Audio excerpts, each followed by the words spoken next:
Hi everyone, today we will talk about how to fix or how to solve user not found on Pinterest. To know how to fix or how to solve user not found on Pinterest, you should just go to settings like this where you click. After that, in this page you will go to apps, default apps app settings.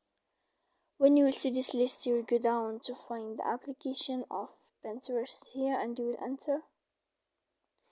Then in this page you will go to click for stop. After that you will enter to storage. When you will see this page you will click clear cache. Then you will go to click clear data. And when you will end all this stuff, as you see, you can turn off your phone. So please don't forget to support us by like and subscribe. See you next time in another video, and thank you for watching.